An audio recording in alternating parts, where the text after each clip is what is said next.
नमस्कार। हमारा मन एक नदी की तरह होता है। कभी ये बहुत भर करके बहती है और कभी सूख जाती है।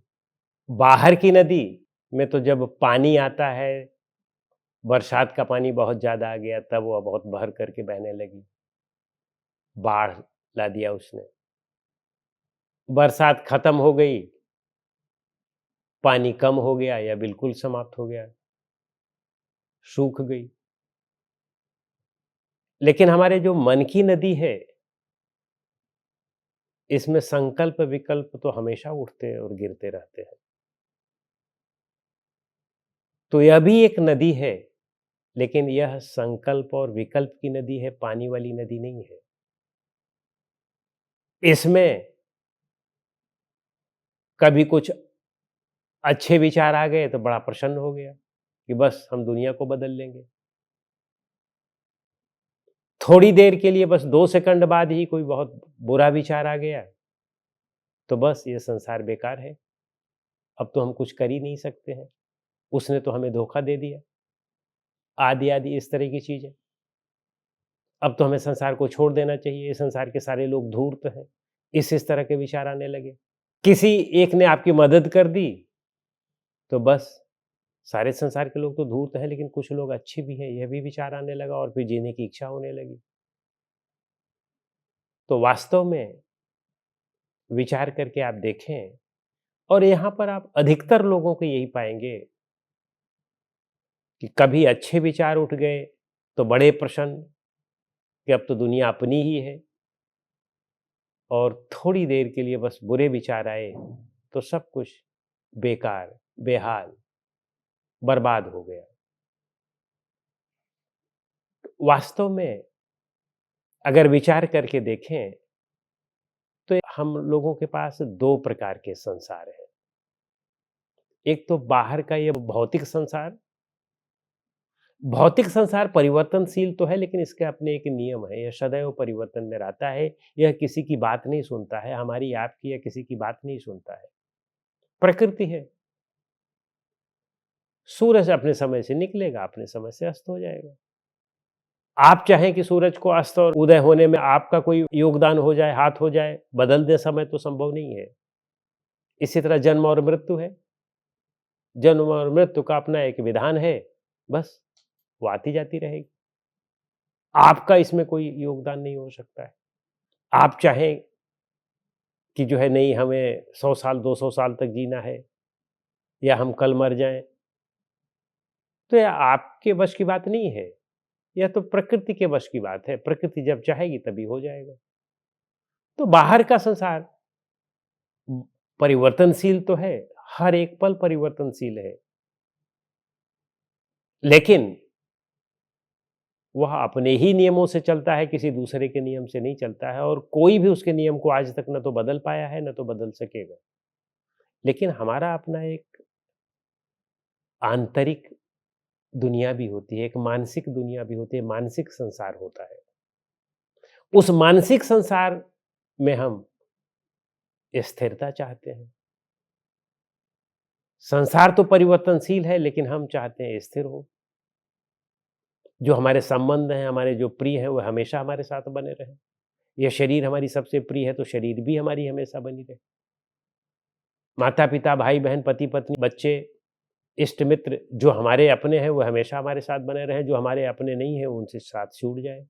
हम ये चाहते हैं मन से। लेकिन बाहर की दुनिया हमारे मन से थोड़ी चलने वाली है। तो हम तो मन का संसार बनाए रखते हैं और मन का संसार ही यह सबसे बड़ा दुखदाई होता है। यह संकल्प विकल्प का संसार होता है। तो इसलिए इस मन पर सोच विचार किया जाए, इसे समझा जाए। जो हम इस संसार के नियमों को पलटने का एक मानसिक जो है संसार बनाए रखते हैं अपने अंदर, यही हमारे सभी दुखों का कारण है और इसी की वजह से ही हमारी ये मन की नदी कभी बहुत ऊँचे उठ कर के बहती है और कभी सूख जाती है। यदि हम बाहर के संसार को समझ लें और उस हिसाब से अपने इस मन के संसार को बना लें, तो फिर यह कभी जो है बहुत तेज बहना या सूख जाना इसमें नहीं रहेगा। ये फिर बराबर समतल बहती जाएगी। बाहर के संसार को बदला नहीं जा सकता है। बाहर के संसार को रोका भी नहीं जा सकता है, वह परिवर्तनशीलता रहेगी, लेकिन मन को रोक सकते हैं। मन को चला भी सकते हैं, तो मन को रोक भी सकते हैं। मनुष्य के पास सबसे बड़ी गड़बड़ी यही है कि वह मन की उस शक्ति को नहीं समझ पाता है, जिसमें एक्सीलरेटर की भी शक्ति है और ब्रेक की भी शक्ति है। हम केवल एक ही चीज़ एक्सीलरेटर वाला जानते हैं, उसको चलाना तो जानते हैं, उसको रोकना, उसके ब्रेक वाली क्षमता को हम भूल गए हैं। बस उसके ब्रेक वाली क्षमता को भी हमें पहचान लेना है कि जब चाहे उसको रोक दें और जब चाहे चला दें। यानी उस पर पूर्ण हमारा नियंत्रण हो जाए। कुशल ड्राइवर कौन है कि जो बहुत तेज चला भी लेता है गाड़ी, कहीं एक्सीडेंट भी नहीं करता है और जब चाहता है रोक भी लेता है। तो हम लोग कुशल ड्राइवर नहीं है, कुशल नाविक नहीं है कि जब चाहे चाहे जितने भी झंझावात आए, लेकिन हम स्थिर रहें। तो सुख शांति हमें तब मिलेगी जब मन को हम स्थिर करेंगे। मन से हम दुनिया को स्थिर करना चाहते हैं तो दुनिया तो स्थिर हो नहीं सकती है, उसका तो नियम है, संसरति इति संसारा। जो चलता रहे हमेशा उसी को संसार कहते हैं। जो सदैव सरकता रहे, जिसमें एक पल भी कहीं स्थिरता नहीं है। लेकिन इसके साथ ही अगर आपने मन को भी उसी तरह चलाए रखा है, तब तो आप सुख शांति नहीं आपको मिल सकती है। फिर आपकी नदी खूब या तो खूब जो है पानी भर करके बहेगी, बाढ़ ही ला देगी और या सूख ही जाएगी। लेकिन अगर आपने उस पर नियंत्रण कर लिया, तो वह सदैव एक रस बहेगी। मन को स्थिर करना है। दुनिया भी अस्थिर है और मन भी अस्थिर है, तब तो बात नहीं बनने वाली है। दुनिया तो अस्थिर है, उसको तो स्थिर किया नहीं जा सकता है, लेकिन मन को स्थिर किया जा सकता है। मन को ठहराया जा सकता है। उसको स्थिर करने में सुख शांति है।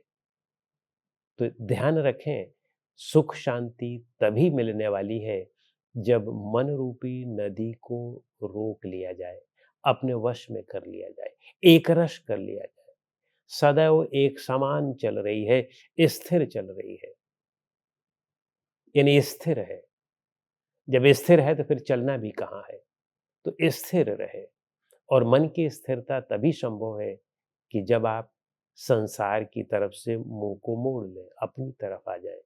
क्योंकि संसार तो परिवर्तनशील है, उसकी तरफ मुंह रखोगे तो आपका मन भी परिवर्तनशील बना रहेगा। लेकिन आप परिवर्तनशील नहीं हो, आत्मा परिवर्तनशील नहीं है, जीव परिवर्तनशील नहीं है। जब उसकी तरफ मन को मोड़ लोगे, जो अपरिवर्तित है, तो आपका मन भी अपरिवर्तित हो जाएगा।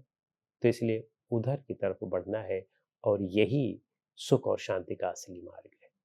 नमस्कार।